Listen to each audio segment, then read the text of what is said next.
Hello guys, welcome back to another audiobook of Class 12 Biology, chapter number 9, that is Strategies for Enhancement in Food Production. ठीक है, तो आज के इस audio book के अंदर अपन लोग करने वाले हैं नया topic, that is tissue culture, जो कि इस चैप्टर का लास्ट पार्ट होने वाला है.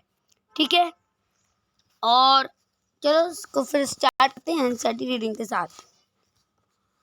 As traditional breeding technique failed to keep pace with the demand and to provide efficiently fast and efficient system for crop tube under sterile condition in special nutrient media. देखो, अब जो tissue culture है इसका सिर्फ इतना ही कहना है कि बजाय हम एक पूरे प्लांट को सीड के थ्रू उगाने की जगह अगर एक प्लांट को उठा के उसके किसी भी पार्ट को लेबोरेटरी बेसिस पे न्यूट्रिएंट में ग्रो करा के मॉडिफाई करवाएं और उसके हेल्प से अगर कोई नया प्लांट बनने में जो डेवलपमेंट हो रही है नए प्लांट बनने की वो जल्दी हो पाए, तो वैसा हम कर सकते हैं. इस कैपेसिटी को जिसमें हम एक प्लांट के छोटे से सेल या किसी और पार्ट से न्यू प्लांट बना सकें, उसे हम टोटिपोटेंसी कहते हैं. You will learn how to accomplish this in higher classes. It is important to stress here that the nutrient medium must provide a carbon source such as sucrose and also inorganic salt, vitamin, amino acid and growth regulator like auxin, cytokinin, etc.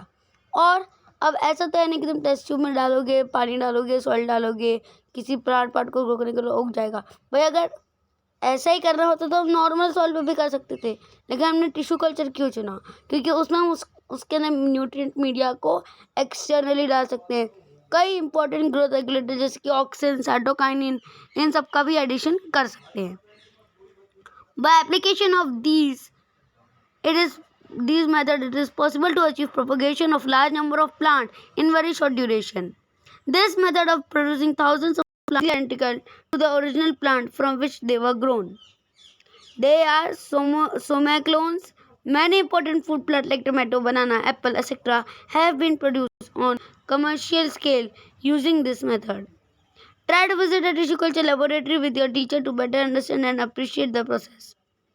Another important application of method is the recovery of healthy plant from diseased plant. Even if plant is infected with a virus, meristem is free of virus.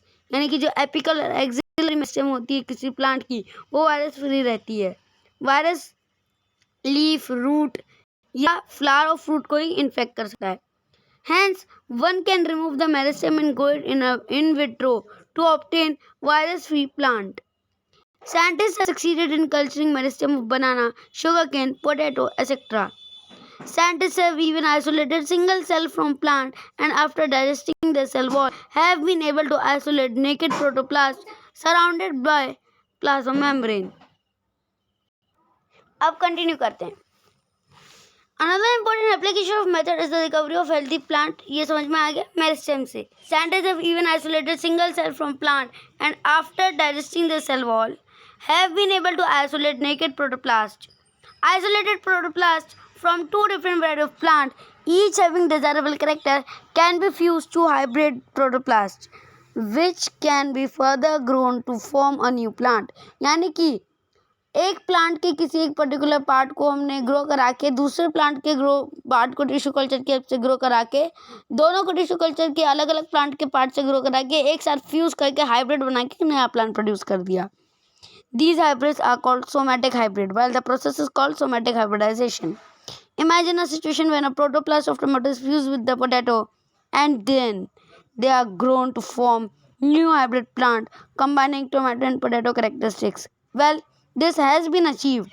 यानी कि यार tomato और potato का अपन ने fusion कर दिया है, resulting in the formation of pomato. Unfortunately, this plant did not have all the desired combination of characteristics for its commercial utilization. पर इसके अंदर वो सारे characteristics नहीं थे जो इसके commercialization के लिए important हो, इसलिए ये ज़्यादा मतलब जो है इसको पता नहीं चला.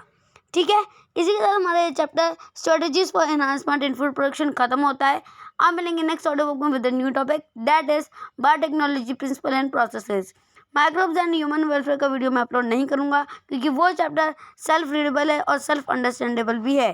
ठीक है, पर अगर तुम्हें लगता है कि मैं उसकी ऑडियो बुक डाल दूँ तो तुम मुझे कमेंट में एक रिक्वेस्ट सेंड कर देना और साथ ही साथ जैसे कि तुम्हें पता है 10 से लेकर 12 तक के साइंस के डिटेल वीडियो लेक्चर्स हमारे चैनल हिंदी साहित्य का पे मिल जाते हैं, तो वहाँ जाके तुम उन लेक्चर्स को एक्सेस कर सकते हो। 11th और 12th की ऑडियो बुक की प्लेलिस्ट भी बन चुकी है, जहाँ पे जाके तुम किसी भी ऑडियो बुक को, किसी भी चैप्टर की ऑडियो बुक को सुन सकते हो।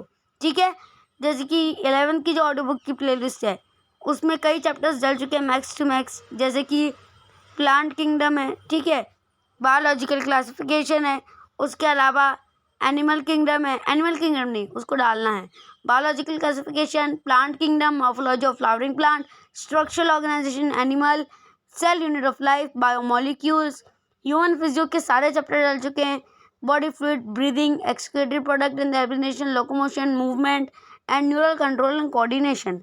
और 12th की जो ऑडियो बुक की प्लेलिस्ट है उसके अंदर flowering plant, human reproduction, reproductive health, principle of inheritance and variation and evolution, health and disease ये डल चुका है। मॉलिक्यूलर बेसिस ऑफ इनहेरिटेंस का वीडियो मैं जल्दी डाल दूंगा। ठीक है, और जैसे कि तुम्हें पता है कि मेरी इंस्टाग्राम पे मेरे ही नाम की आईडी है विक्रमादित्य हेराव के नाम से। ठीक है, तो वहाँ जाके भी तुम मुझे फॉलो कर सकते हो। 70 फॉलोअर्स हो चुके हैं। ठीक है, जल्द से जल्द इसको 100 कर दो, और यूट्यूब पे भी तुम लोग सब्सक्राइबर्स बढ़ा दो थोड़ा सा। 86 पे अटका के रखा है यार, प्लीज़ 100 कर दो, सेंचुरी तो करा दो कम से कम। चलो अब नेक्स्ट ऑडियो बुक में बोलेंगे with a new topic, that is biotechnology, principle and processes का धमाकेदार ऑडियो बुक। तब तक के लिए ये ऑडियो बुक अच्छी लगी हो तो लाइक कर देना, शेयर कर देना, सब्सक्राइब कर देना वीडियो को, और कमेंट करके बताना चैनल के नीचे कि ये ऑडियो बुक तुम्हें कैसी लग रही है। मिलते हैं next audio book with the new topic. तब तक के लिए this is me Vikramaditya Herao signing off. Stay safe, stay healthy, ओम सारामन, बाय।